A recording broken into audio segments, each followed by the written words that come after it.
Hey, what's up everyone? Welcome back to Babylon Talmud. Today we're studying Daf Yud Tes, Daf 19 of Masechta Pesachim.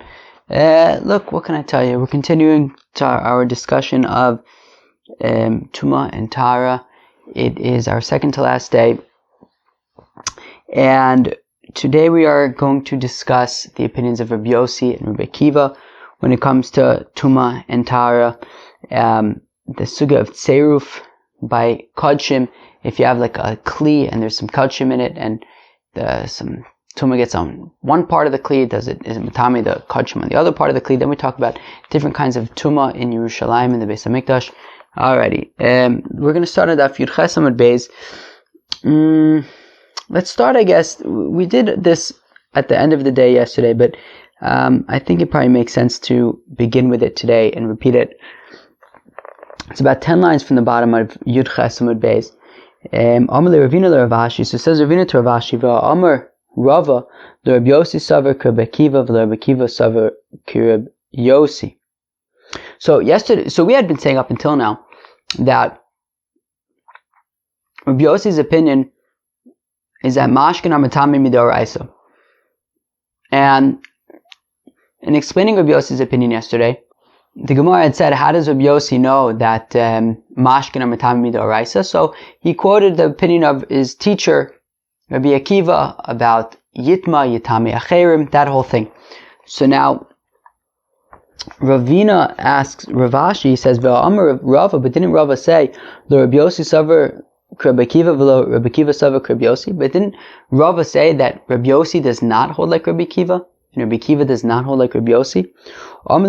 Amar lay, so Ravashi says to Ravina, Rabbi Yossi b'shitas Rabbi Akiva Rabu Amra, v'lei lo svirle. So Ravashi says to Ravina that actually what was going on is that Rabbi Yossi was really just expressing the opinion of his teacher Rabbi Akiva, but he doesn't actually agree with Rabbi Akiva's opinion. So while Rabbi Akiva says that mashkin are matami midoraisa, apparently actually Rabbi Yossi himself holds that mashkin are only matami midorabanan. Very interesting. Amar Ravashi Rav Kahana, says Ravashi to Rav Kahana, B'shlam Rabbi Yossi lo savar like Rabbi Akiva. So I understand how we could say that Rabbi Yossi doesn't hold like Rabbi Akiva. How could we say that? Ditanim, because we learned in the Brisa. Amar Rabbi Yossi, says Rabbi Yossi, Minayin leRavi b'kodesh shu pasul. How do we know that when it comes to kodshim, there is a concept of a Ravi, and a Ravi is pasul, kilu. It ends at a Ravi, there's no chamishi. So v'dinu, well, we can make a kava chomer. Mechusar kippurim. Who could tell me what a mechusar kippurim is? A mechusar kippurim, as we know from the first daf of all of Shas, on daf Beis Amud Aleph of Masechta Brachos. So a mechusar kippurim is a fellow who was at Pesachim, and it was the 7th day, the last day of his tumah. He went to the mikveh, he became a tvul yom, and then comes the night. He can already eat truma, but he can't yet bring his korban until the next day. So he can already eat truma. So that's okay, but until he brings his korbanos the next morning, the next day, so he's what's called a mechusar kippurim, somebody who's lacking atonement. So shemuta b'truma, he's allowed to eat truma, all good, but posel b'kodesh, and yet he makes kodshim posel. Well then shlishi, sheposel b'truma. Well, a shlishi, which when it comes to truma, shlishi is posel. Well, enudin sheyaisi revi b'kodesh, then certainly it should be able to make a revi and pasel kodshim. V'lomanu shlishi b'kodesh min haTorah revi mikav v'chomer. And now says Rabbi Yossi that we learn out from the Torah the concept of a shlishi by kodshim, and we learn out, as we just said from a kav v'chomer, that there's an idea of a revi which is pasel by kodshim. Shlishi min haTorah dichsiv. So we learn out the idea of a shlishi by kodshim from the pasuk that says, that if you have basar, you have meat, kodshim meat, and it touches anything that's tameh, lo ye'achel, cannot be eaten, i.e., it becomes tameh, right? So you have sar kodshim, and it touches tumah, any kind of tumah. The Torah doesn't explain a particular type of tumah, therefore you have to assume that it could be even a sheni l'tumah. We know sheni l'tumah from from the case that we were discussing yesterday, that the Rabbi Akiva actually says that we learn out from there that you can have a shlishi by chulin. Over here though, Rabbi Yossi seems to be assuming, not like Rabbi Akiva is Rabbi, and instead Rabbi Yossi is assuming the simple way of understanding that case, you have a sheretz, avatuma, dangle it in the airspace of the kli, makes the kli a rishon tumah, touches whatever food, the kli then touches whatever food is in there, the food becomes a sheni, so we know about shenis. And now we're saying that if kodshim even touches the sheni, now it becomes a shlishi. Because it says, basar sheyiga b'chol tameh, that meat that touches anything tameh, it could even be a sheni. So that's how we know that if this meat touches even a sheni, it becomes tameh, it becomes a shlishi. So we know shlishi from the Torah. Milo askina d'naga b'sheni, right? So we're talking about this meat touching a sheni, becomes a shlishi, revi, mikav v'chomer kedam minun.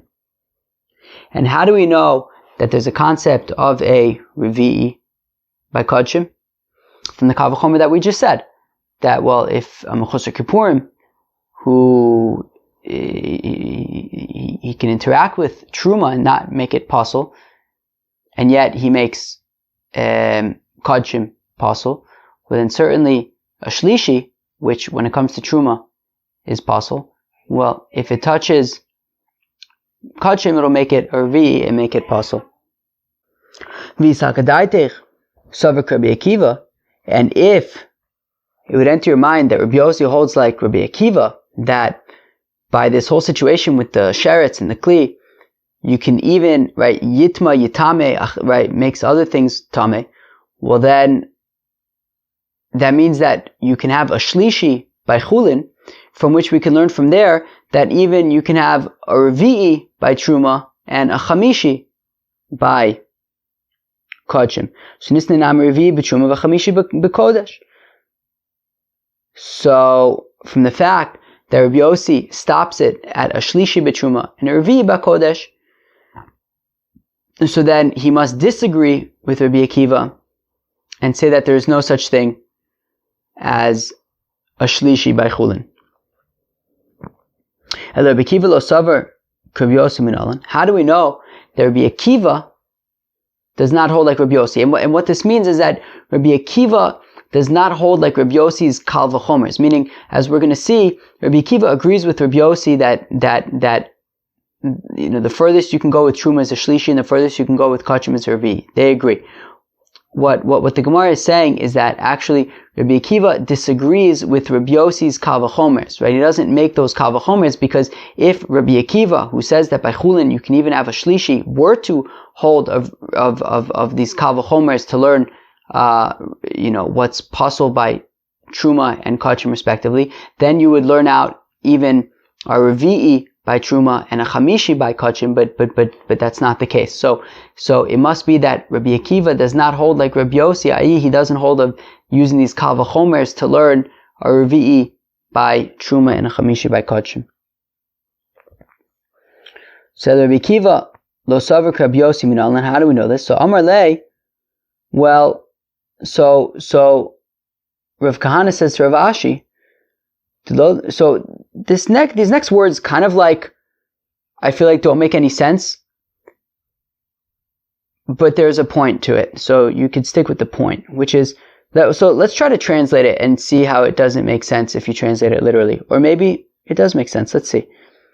So dulo lishtamit tana, so that a tana shouldn't, I don't know, missed an opportunity, v'lesni revi'i b'truma v'chamishi b'kodesh, and teach the concept of a revi'i b'truma and a chamishi b'kodesh, v'name Rabbi Akiva hi, and say it's Rabbi Akiva. Meaning, the point is that if there was such an opinion, then somebody must have said it, right? Nobody's ever heard of a revi'i by truma and a chamishi by kodshim. And if Rabbi Akiva had that opinion, that there could be a revi'i by truma and a chamishi by kodshim, well then certainly there would be some brisa somewhere, or right where we say this opinion and we say, oh, whose opinion is it? And then we would say, oh, it's Rabbi Akiva's opinion. But no such dialogue exists anywhere. So therefore it must be that Rabbi Akiva does not hold of a concept of a revi'i by truma and a chamishi by kodshim. Rather, he agrees with Rabbi Yossi that the furthest you can get with truma is a shlishi, and the furthest you can get with kodshim is a revi'i. And therefore he disagrees with Rabbi Yossi in terms of using these kal v'chomers to learn out these degrees of truma, of tumah for truma and kodshim.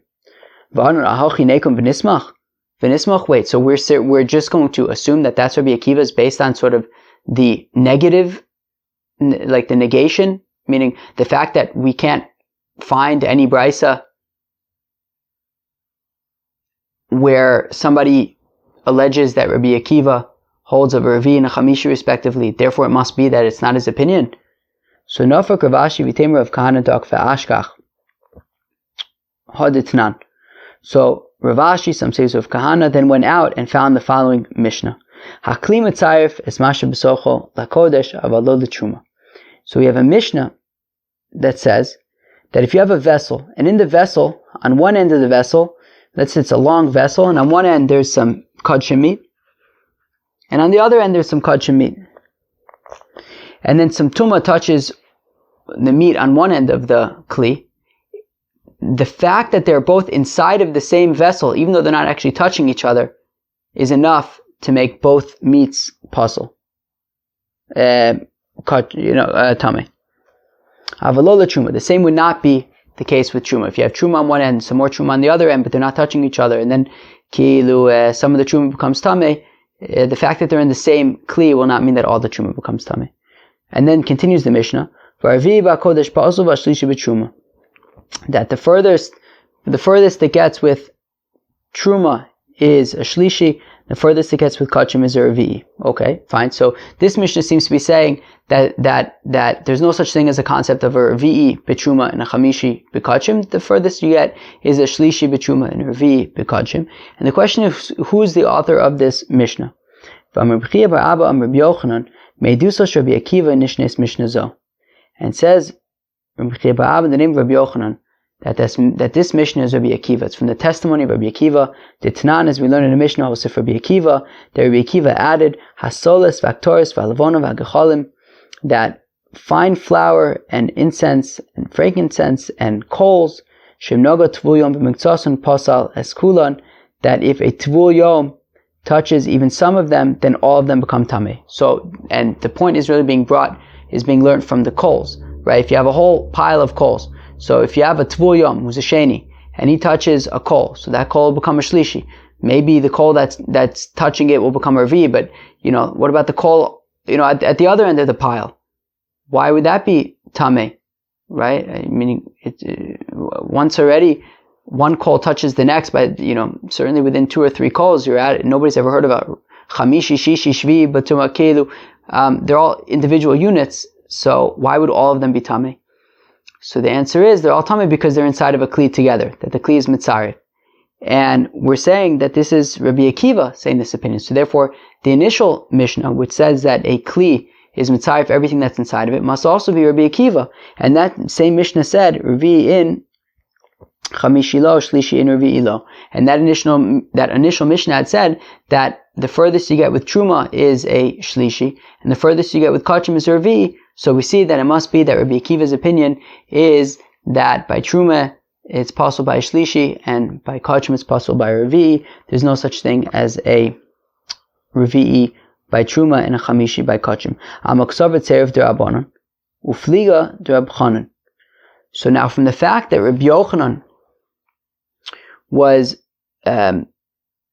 putting together seiruf, this concept of all this meat that's in this kli becoming tameh together, from the fact that he's joining it together with ketores and this frankincense and coals, which are only tameh mid'Rabbanan, so it must mean that according to Rabbi Yochanan, this concept of having meat in a kli, and if some of the meat becomes tameh, all of the meat becomes tameh, that must be mid'Rabbanan. That argues in Reb Chanan, Damer Tzeiruf Deoraisa, who says that this concept of Tzeirus is mid'Oraisa. Shneimar, as the pasuk says, Kaf Achas Asar Zav Melei Ketores, that by the korbanos of the Nisim, it says it was 1 spoon that was filled with ketores. Akasuv also komash bekaf achas, that the pasuk is treating everything that's in the spoon as one unit.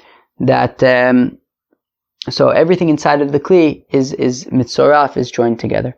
Tanan Hasam, we learned over there in Adius, al machat shenimtzeis bebasar. So they found a needle in some meat.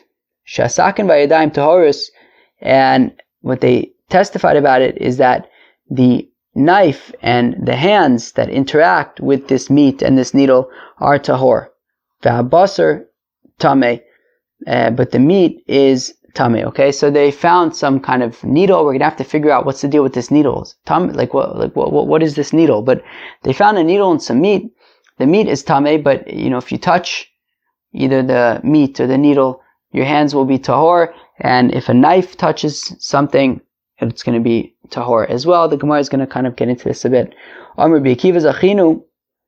sorry. But if it was found in the animal's excrement, well, then everything is pure, even the dung, I guess. Amar Rabbi Akiva, says Rabbi Akiva, Zachinu shein tumas yadayim b'mikdash. Says Rabbi Akiva, wow, we see that therefore there must not be any tumas yadayim b'mikdash. Meaning, what does that mean? It means that, well, mida oraisa, in order for somebody's hands to become tameh, it's no different than the rest of his body. A person can only become tameh if he comes in contact with either an avia tumah or an ava tumah. However, the Chachamim made a gezerah. They said, stam yadayim shniosein. Because you touch all sorts of things with your hands. So the Chacham made, the rabbis made a gezerah that we have to treat your hands as if they have a default status of tumah. Now, that's because we don't know what you're touching, right? You could be touching, who knows what you're touching, and it might be tameh. Now here's the thing. Here we have this meat, and we have a situation where we're saying that this meat is tameh, and your hands are touching this meat. Certainly, okay, granted that maybe the meat isn't an avatuma, but if we're saying that your hands just stamazoi are tameh, because who knows what you're touching, well certainly if we know that you're touching this meat, which might not be an avatuma, but we're saying it's some level of tumah, well then certainly from this, din derabanan, I should assume that my hands would be tameh now, but we're saying that your hands are tahor. So it must mean that we don't hold of this concept of tumas yadayim in the Beis Hamikdash. V'nei shein tumas yadayim v'kelim b'mikdash. But one second, why are we stopping at tumas yadayim?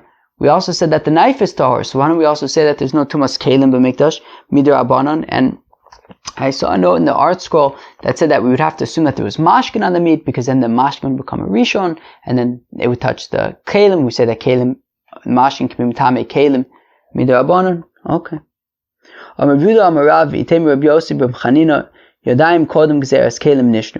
it says Rav Yehuda in the name of Rav, some say it was Rav Yossi Rav Chanina, that the gezerah about your hands becoming tamei midirabanan is an older gezerah than the one about kelim being tamei midirabanan, and therefore at the time there was no gezerah about kelim becoming tamei midirabanan, and therefore as long as whatever this knife was touching was not in avatuma, so then it wouldn't be tameh.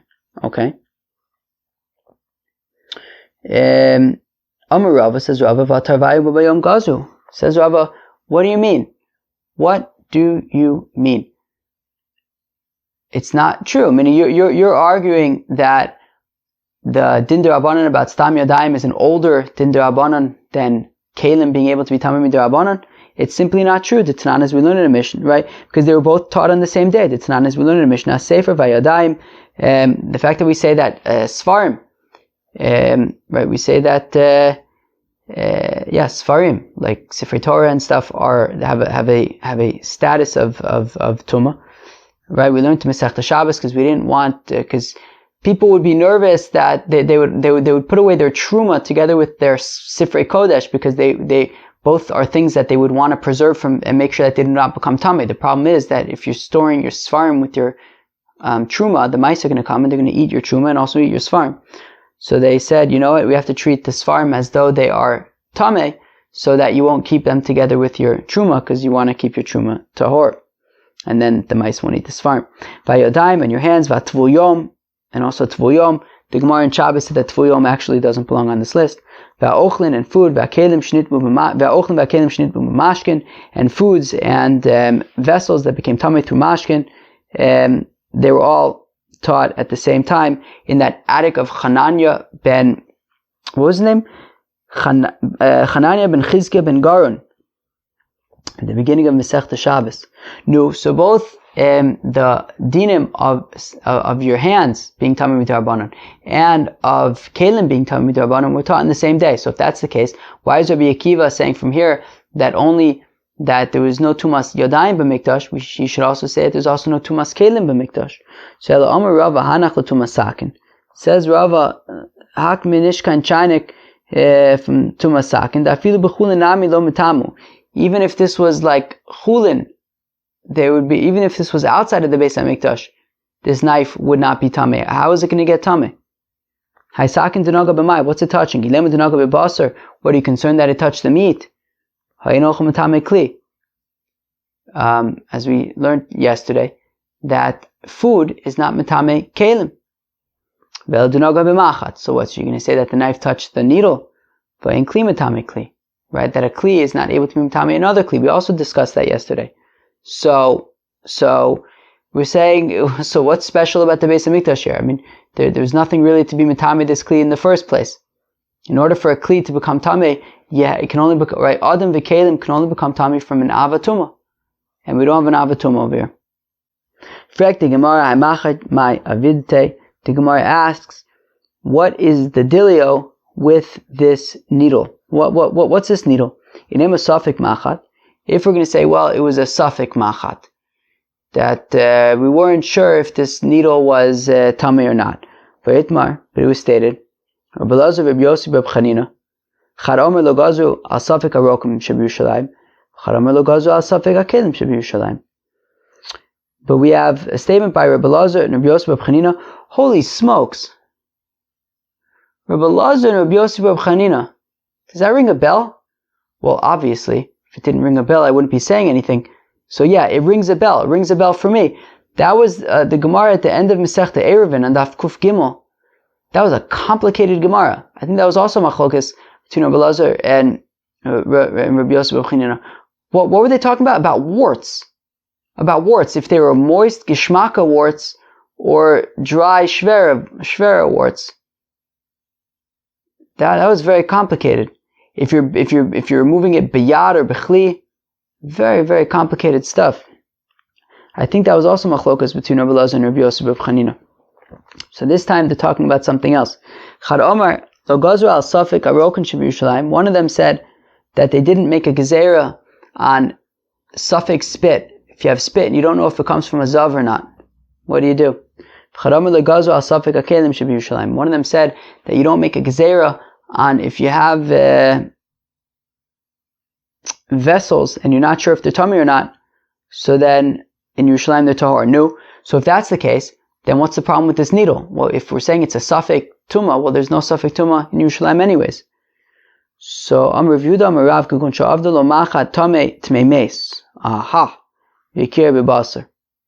So says Rav Yehuda in the name of Rav that it's talking about where he lost a needle from a Tmei Meis.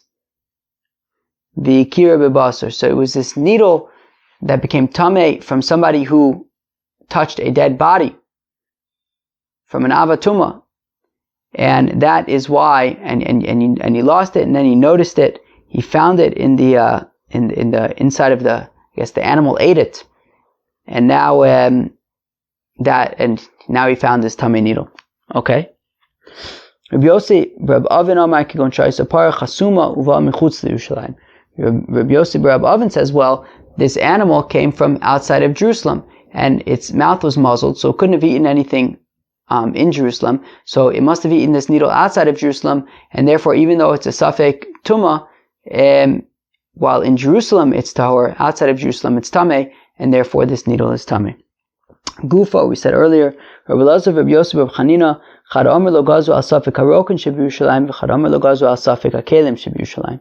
One of them said that they did not make a gzera about possible tamei spit in Jerusalem. One of them said that they didn't make a gzera about possible tamei vessels in Jerusalem. Rokin tanina, kelim tanina. Now the Gemara says, but both of them we already know from Mishnayos.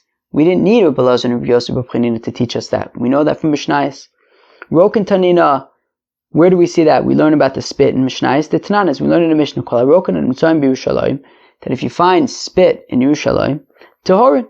So they're Tahor. Chutz mishal shuka elyon. The only place where you gotta be careful is in the upper shuk, because that's where all the tummy people hang out. And if you find spit lying on the floor in the upper shuk, don't touch it. It's tameh. It's an tumah. You're gonna become tameh. So but as long as you stay out of the tameh shuk, well then it's tahor anyway. So what do I need them to teach me that safek spit is in Jerusalem is tahor? That even though you have like Mr. Zav friend and he walks by and then you see like a big pile of spit on the floor, it's like, wait, did that come from you? Huh? What's the deal? Wait, Zav, come back. Is that your spit? Is that like tameh? Anyway, so you don't know what the deal is with this spit. So did it really come from the Zav? Did it not? Who knows? So even though you have reason to suspect that maybe it came from a Zav, still it would be acceptable as long as it's not in their fancy little shuk. Kelim Tanina. We already have a Mishnah that teaches us that Safek Kelim in Jerusalem are tahor. The Tanan, we learned in a Mishnah called Kelim an Mutam B'Yerushalayim, that all of the vessels that were found in Jerusalem, if you find these vessels on the way down to the mikveh, well, tmein, hada'am tahorin, right? So the Mishnah says that, I guess, right, there was like a path down to the mikveh, and then there was a separate path on the way, right, going up from the mikveh. So therefore, if you find kelim on the way down from the mikveh, you have to assume that this vessel was being held by somebody who was tameh, and it kind of fell on the way down, and this vessel is tameh.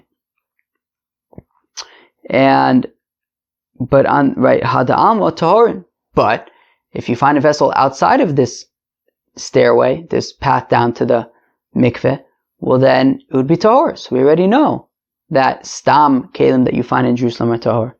So the Gemara says, yeah, but that's not a good proof of the taimech. And according to your reasoning, ema seifa, if you keep on reading in that Mishnah, what does it say? Derech aliyah tahorin. That if you find vessels on the way up from the mikveh, they're pure. What does that imply? Hada'am tmein. That implies, well, maybe then I'll argue that if I find them on the way up from the mikveh, they're tahor, but anywhere else in Jerusalem, maybe they're tameh. So Ella, rather, what do you have to say? Reisha davka v'seifa lav davka. So rather, what they're teaching us is that the first part of the Mishnah is the one to take, wholeheartedly, which is that any kelim that you find specifically on the way down to the mikveh are going to be tameh, but anywhere else they'll be tahor. And the seifa lav davka, and the seifa which says when you find kelim on the way up, they are tahor, do not imply from there that anywhere else in Jerusalem would be tameh. The only thing that is coming to teach us is that if there are little simtaot, if there are like little alleys that branch off of the way down to the mikveh, those maybe avoid the kelim that you find there because they might be tameh. Now,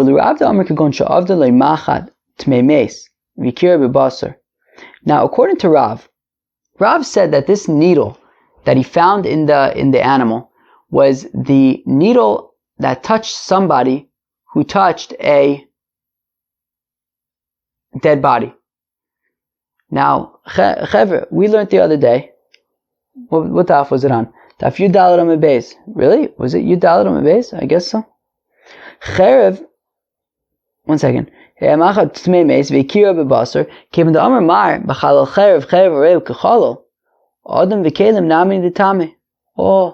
that's the Gemara's kasha. The Gemara wants to know, remember the concept of cherev areu kechalo? Remember the concept of if you have metal that touches either a dead body or somebody who touched a dead body, either an aviyavosa tumah or an ava tumah, so that metal takes on the exact same tumah as either the dead body or the person who touched it.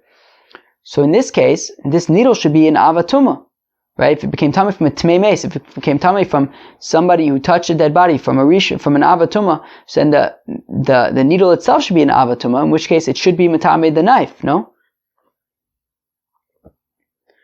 So Amar Vashi Zosomeres Azar Rushusarabimi. Oh. So Vashi says that from here it must be that the Azara is a Rishus HaRabim, Vavle Safek Tumah Rishus HaRabim. And we're going to treat this like Safek Tumah that's in a public area. V'chosafik tumah b'rishus harabim sfeik otar. And whenever you have a situation of when you're not sure, when you're not 100% sure about tumah, it's a safek tumah, and it's in rishus harabim, so then we know sfeik otar. Ha b'rishus hayachid sfeik otami. But one second, does that imply that if it was in rishus hayachid, then its safek would be tameh? Michde, let's see. Haimacha davar she'ein bo das lishalhu. So literally it means that this needle is something that is unable to ask. But Rashi points out that it's actually talking about the knife. So this knife is something that you're unable to ask about, right? Meaning if we're trying to figure out, right, because we don't know if this knife touched the needle or not. We're not sure. So if the knife touched the needle, right, so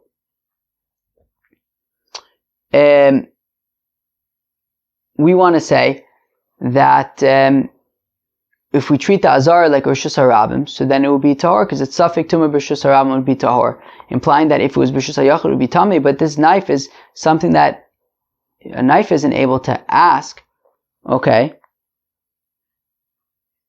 And anything that is unable to ask, Ben B'Rishus HaRabim, Ben B'Rishus HaYachid, Sfeiko Tahor. Whether it's in Rishus HaRabim, whether it's in Rishus HaYachid, it's actually going to be Tahor. So, meaning, while this concept, right, which we've seen, we even saw it recently, we saw it recently, I can't remember what daf exactly, but we saw like these different fields, and if there was, Safek Tumah, we said like the fields, during the winter, they're considered like Rishus HaYachid, and in the summer, they're considered like Rishus HaRabim, with regard to Tumah. So, this concept of Safek Tumah B'Rishus HaRabim being Tahor and B'Rishus HaYachid being Tameh, that's only for people who are able to ask a question to a teacher, to a rabbi. But something that's inanimate, well then, even in Rishus HaYachid, it'll be Tahor. So like, what's the question? This knife, why do we have to assume from here that the Azar is Rishus HaRabim, even if we treat it as Rishus HaYachid? A knife is an inanimate object, and you could still assume that it would be Tahor anyways. So the Gemara answers, Mishum Dahave Safek Tumah Abba Bidei Adam. So he says, well, a knife, yeah, it is inanimate, but it's something that's controlled by a human being. From Rabbi Yochanan Safek Tumah Abba Bidei Adam, it says Rabbi Yochanan that when you have a Safek Tumah that is controlled by a human being, Nishalan Aleh, well then you can ask about it. Afilu B'chli Amunach Al Gabi Karka Kedavar She'emo Das Yisrael. Even if it is something that is just like lying on the floor. Okay. Kedavar sheyesh bo das yishal. Like something that, and we could treat it as if it has knowledge to ask, since it's being controlled by a human. Okay, that was Daf Yud Tes of Masechta Pesachim. Alright. How you guys doing? So what did we talk about? So we talked about Rabbi Yossi and Rabbi Akiva's opinion. So initially we wanted to say that Rabbi Yossi holds that Tumas Mashkin and Matami Mida Oraisa, and he holds like Rabbi Akiva with regard to that. But then we actually said that Rabbi Yossi and Rabbi Akiva disagree. Rabbi Yossi says that actually Mashkin are Matami Mida Abanon, and he says that when it comes to Chulin, the furthest you can get is a Sheni. There's no concept of a Shlishi by Chulin. Whereas Rabbi Akiva says that Mashkin are Matami Mida Oraisa, and he says that by Chulin you can even have a Shlishi, but they both agree that by Truma the furthest you can get is a Shlishi, and by Kachim the furthest you can get is a Revi'i. Talk about this concept of Seiruf by Kachim. If you have a vessel, and in the vessel there's some Kachim, so even if some Tumah only touched the Kachim on one side of the vessel, the Kachim on the other side of the vessel is still Tameh. Now Rabbi Yochanan says that that's specifically Midar Abanon, and Rav Chanan says that that's D'oraisa. And then we got into, at the end, these concepts of different suffix in Yerushalayim. That suffix spit and suffix kalim in Yerushalayim are tahor. And at the end we got to this concept of suffix tumah in Rishus HaRabim and Rishus HaYachid. So we say if it's somebody who has the ability to ask, so then in Rishus HaRabim it's tahor, in Rishus HaYachid it's tameh. But if it's an inanimate object that's unable to ask, so then both in Rishus HaYachid and in Rishus HaRabim it is tahor. But if it is something that is controlled by a human being, such as the knife in our example, well then we treat it as though it's something that is able to to ask, and it would be governed by the rules of Rishus HaRabim and Rishus HaYachid. And Rishus HaRabim would be tahor, and Rishus HaYachid would be tameh. Peace.